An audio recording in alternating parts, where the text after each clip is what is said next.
नमस्ते मित्रों, स्वागत है आप सबका। डॉक्टर रेड्डीज ने आज अपने क्वार्टर वन के रिजल्ट डिक्लेयर कर दिए हैं। आइए देखते हैं कैसे रहे उनके रिजल्ट। यहाँ पे जो चार कॉलम दिख रहे हैं, इसमें से ये इकट्ठे करके जो दिए हैं तीन कॉलम, ये है क्वार्टर ऑन क्वार्टर की फिगर है। ये इस क्वार्टर का फिगर है, ये पिछले क्वार्टर का फिगर है, ये क्वार्टर वन है पिछले साल का। तो ये तीन क्वार्टर कंपैरिजन के लिए काम आएंगे। और ये जो चौथा फिगर देख रहे हैं हम, ये उनके साल भर के फिगर है, जो 19-20 के। शुरुआत करेंगे रेवेन्यू से उनकी। तो उनका रिप्रेजेंटेशन जो है थोड़ा सा अलग है, और नॉर्मली हैं लोग जो बाकी कंपनीज दिखाते हैं उससे तो उन्होंने अलग वे में थोड़ा सा दिखाया है। यहाँ पे सारे फिगर मिलियंस में है, जैसा मैंने बताया। तो ये 4,417 करोड़ की उनको इनकम हुई है, जो पिछले क्वार्टर में 4,431 करोड़ थी। तो यहाँ इनकम में करीब करीब 14 करोड़ की मामूली सी गिरावट आई है उनको, क्योंकि मेडिसिन का बिजनेस है तो काम करने की पूरी छूट थी, लेकिन थोड़ा सा ऑपरेशन डिस्टर्ब था तो हल्की सी कमी यहाँ पे देखने को मिली है। हालांकि ये पिछले साल के बिजनेस से ज़्यादा ही है। पिछले साल में उनको 3,843 करोड़ का उनकी रेवेन्यू हुई है। तो उसमें अगर देखें तो उसमें उसके मुकाबले अच्छा खासा करीब करीब 600 करोड़ के आसपास का ज़्यादा रेवेन्यू हुआ है।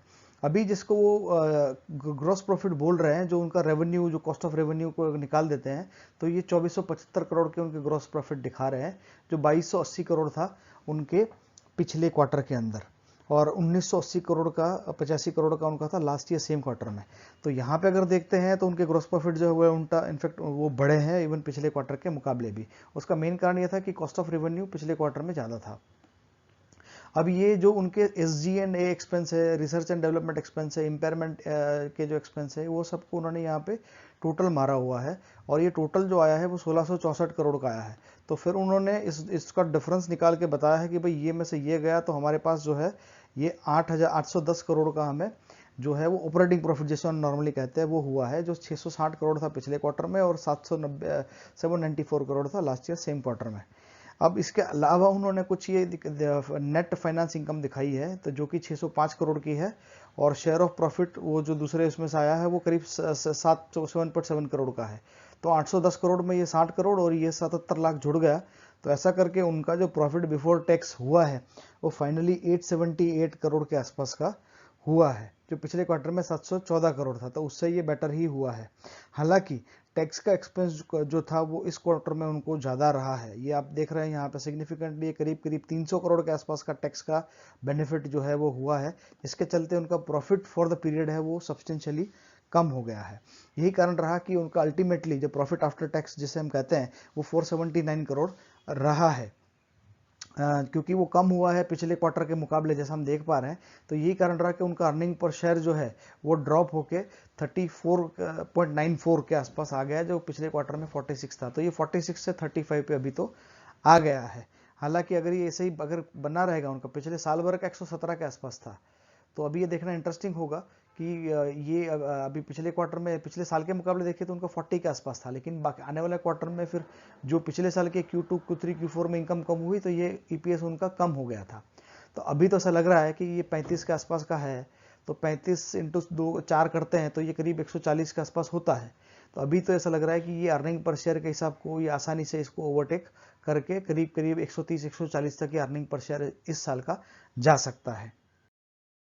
ये उन्होंने एक और चीज़ यहाँ पे हाईलाइट की है कि 10 जून 2020 को उन्होंने जो वोकार्ट इंडिया के ब्रांडेड जेनरिक बिजनेस जो है इंडिया में, इंडिया और आसपास की जो टेरिटरी नेपाल, श्रीलंका, भूटान, मालदीव वगैरह में, तो वो बिजनेस उन्होंने एक्वायर किया है, जिसके अंदर उनके 62 ब्रांड्स है, और वो सारी डिटेल उन्होंने उनकी रिपोर्ट में दी है। ये उन्होंने पूरे समरी देने की कोशिश की है जो उनके क्वार्टर वन का परफॉर्मेंस रहा। तो जैसा हमने बताया, उनका 4,418 करोड़ के रेवेन्यू हुए हैं।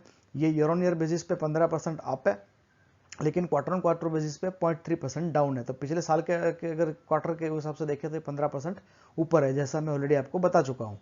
ग्रॉस मार्जिन 56% रहा, जो कि बहुत ही अच्छा है, ये इंप्रूव हुआ है। क्वार्टर वन अगर की बात करें, पिछले साल का जो क्वार्टर वन था उसमें ये ग्रॉस मार्जिन 51.7 था, तो उससे भी बड़ा है। और जो इस साल का जनवरी से मार्च वाला क्वार्टर था उसमें 51.5 से, तो इससे भी ये बड़ा है। तो उनका कहने का मतलब ये है कि हमने ग्रॉस मार्जिन बढ़ाया है, उसको ये हाईलाइट कर रहे हैं। SG&A एक्सपेंस उनके 1279 करोड़ रहे हैं। R&D एक्सपेंस 398 रहे, जो 9% ऑफ रेवेन्यू है। EBITDA वो कह रहे हैं कि 2% से बढ़ा है और क्वार्टर बेसिस पे 16% से बढ़ा है, तो ये एक अच्छे संकेत है। प्रॉफिट बिफोर टैक्स जो है वो 879 करोड़ पे रहा है, जो 19.9 करीब करीब 20% रहा है रेवेन्यू का। और जो प्रॉफिट आफ्टर टैक्स है वो 579 करोड़ रहा है, जो 13.1% है रेवेन्यू का। तो ये अच्छे फिगर कंपैरेटिवली उन्होंने दिए हैं। ये अगर उनके पिछले 5 साल के परफॉर्मेंस की बात करें तो उनके सेल में एक मॉडरेट सा, मतलब एक ज़्यादा बहुत अच्छा परफॉर्मेंस तो नहीं रहा पिछले 5 साल में, क्योंकि जैसा हम यहाँ पे देख पा रहे हैं 15,800 करोड़ से फिर वो कम हुआ कि होके ये 14,000 पे चला गया था 2017 में, फिर 14,400 के आसपास ही रहा वो 18 में, हल्का सा उसका बढ़त मिलके 2019 में ये 2016 के लेवल पे मुश्किल से पहुंच पाए थे 3 साल बाद। लेकिन यहाँ से उन्होंने बढ़त बढ़ाई और 18,140 के आसपास का उनका जो है वो रेवेन्यू को लेके गए थे। ये सारे फिगर करोड़ में जो मैंने अभी बताया। नेट प्रॉफिट के मुकाबले अगर बात करें तो ये उनका सबसे ज़्यादा प्रॉफिट हुआ करता था 2016 में 2100 करोड़ का प्रॉफिट था, वो घट के 1200 हो गया, फिर वो 900 हो गया, फिर 1900 हुआ, फिर 1900 हुआ। तो सबसे ज़्यादा प्रॉफिट उनका 5 साल पहले ही हुआ था, तो उनका नेट प्रॉफिट में गिरावट वैसे कंटिन्यूस आई है, तो ये उनके लिए चिंता का विषय जरूर है और वो इनके ऊपर अभी काम भी कर रहे हैं।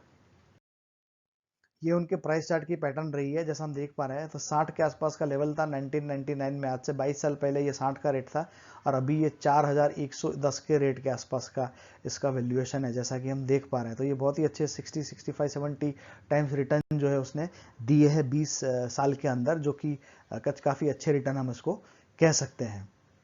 ये फार्मास्यूटिकल इंडस्ट्री का पी करीब 31-32 के आसपास का है और इनका पी उससे थोड़ा ज़्यादा ही है। ईपीएस जैसा मैं बताया 121 के आसपास का उनका पिछले साल में रहा था और इस साल लग रहा है कि ये करीब 130-140 के आसपास जा सकता है। तो यहीं पर हम अपना वीडियो समाप्त करेंगे। अगर आपको अच्छा लगा हो तो प्लीज़ इसे लाइक करें, कमेंट करें, शेयर करें, सब्सक्राइब करें। वीडियो देखने के लिए धन्यवाद।